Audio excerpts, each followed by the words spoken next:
Mon premier personnage, tais-toi, concentre-toi. Le premier, non, non, parce qu'il veut parler. Écoute-moi. Alors, le premier personnage, c'est Monsieur Mbeka, vous allez voir.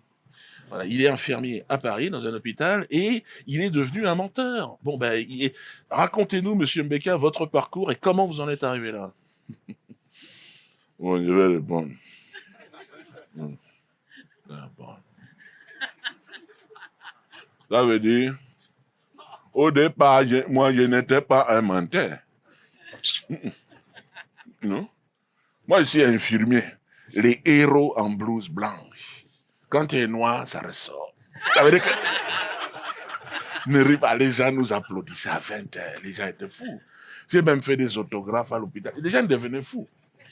C'était pendant la première vague. Oh là là. Et puis, on a même eu la visite d'un ministre à l'hôpital. Mais oui.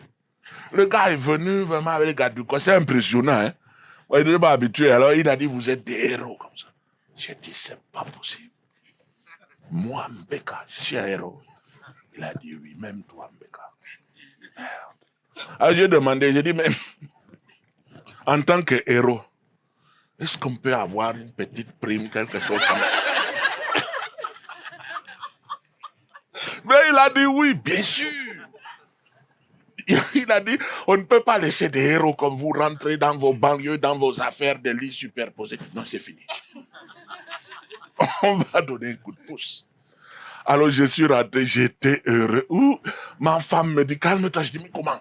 Un ministre parle, toi tu te calmes? Je suis parti directement. On a fait les crédits, on a fait... Le ministre a parlé, non? Mais ma femme avait quand même un peu raison. Parce que... Voilà, toi tu connais. Ça veut dire que... Non, il a fait... Ça veut dire qu'il connaît. Écoute-moi. On attendait cette prime vraiment de mois en mois. Et puis, elle n'arrivait jamais. Alors, je dis, c'est pas possible. On a demandé au ministre, ministre, l'argent, c'est comment?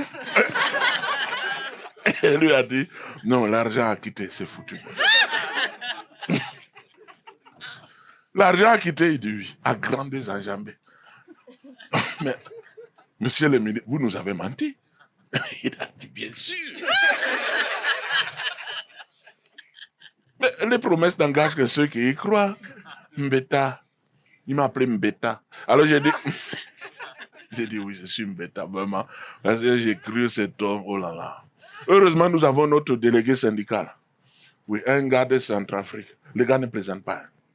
Il est arrivé chez lui, il a regardé droit dans les yeux. Il a dit, Ça veut dire, je suis pas content.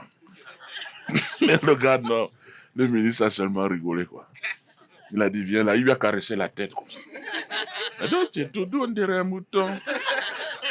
Non, c'était humiliant. Arrête de rire, c'était humiliant. Mais il a quand même, il a dit, mouf, il a dit, la prime.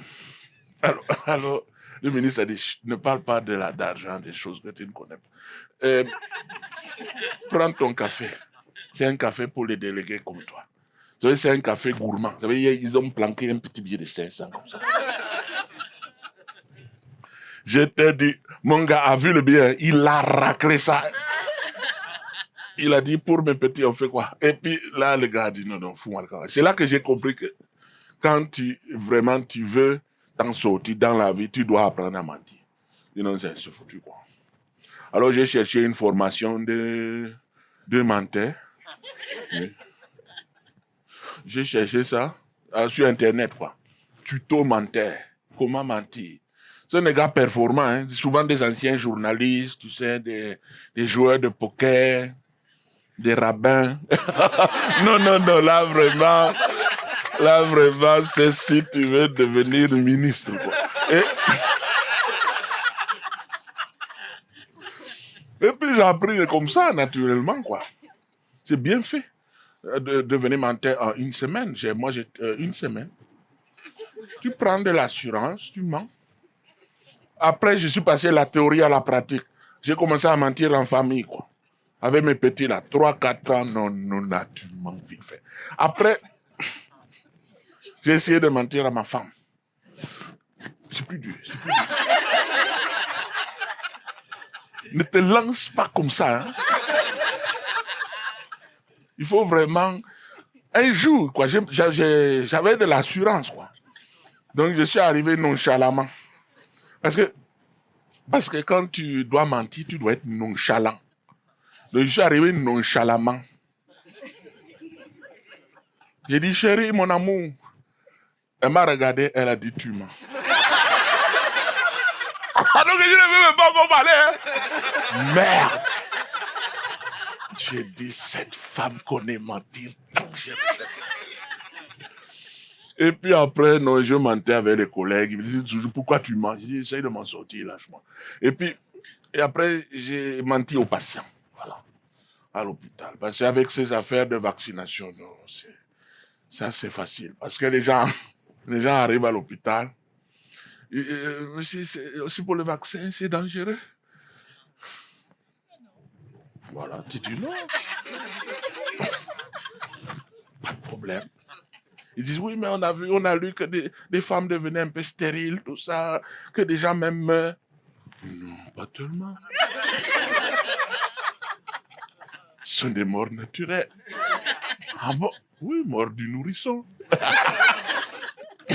Et il avait 52 ans. Oui, ça va. Ah, je te dis, les gens. Mais tu piques ça. Tu mens et tu piques. Il va peut-être mourir en salle d'attente. Bon, écoutez, monsieur Beka, tu as un témoignage intéressant. En tout cas, je vous remercie. Je vais inviter un autre personnage. Voilà, Eliane, bonsoir. Elle vient du Canada, c'est ça? Québec. Oh là là, Québec. Restez concentrés. Donc, vous venez du Québec et vous avez, vous aussi, à un moment donné, emprunté cette voie du mensonge. Racontez-nous. C'est un peu la même affaire. C'est-à-dire, au départ, je mentais, mais de temps en temps, tabarnak, pas de manière, je dirais, régulière. Régulière. C'est ça, régulière. Excusez-moi, je peux... C'est comme ça. Encore plus haut.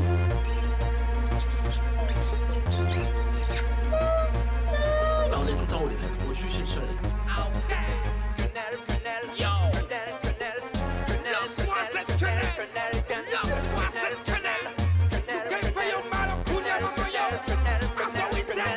Le chien aboie, la caravane passe. Encore une fois, leur mensonge les dépasse. Plus l'État perd la face, plus il menace. Là où la quenelle passe, Manuel Valls trépasse. Le chien aboie, la caravane passe. Encore une fois, leur mensonge les dépasse. Plus l'État perd la face, plus il menace. Là où la quenelle passe, Manuel Valls trépasse. Ça part d'un lobby, ça finit au ministère. Austère et l'ambiance, on n'a jamais su se taire. La liberté d'expression, un grand mystère. Quenelle 275 sur l'échelle de Hitler. Excuse-moi, je voulais dire sur l'échelle de Richter. Vu qu'on est tous nazis, bah autant s'y faire. Doucement coco, moi c'est capot, c'est pas Himmler. Je voulais juste me commander une quenelle aux fruits de mer. Ça pompe l'air, comme si j'avais bu de l'éther. Un truc pour ne plus parler de la restriction budgétaire. Monsieur Valls a chopé les nerfs, même Sarko n'était pas aussi déter. Le ministère, sous terre, il veut la guerre et il la perd. Le chien aboie, la caravane passe. Encore une fois, leur mensonge les dépasse. Plus l'État perd la face, plus il menace. Là où la quenelle passe, Manuel Valls trépasse.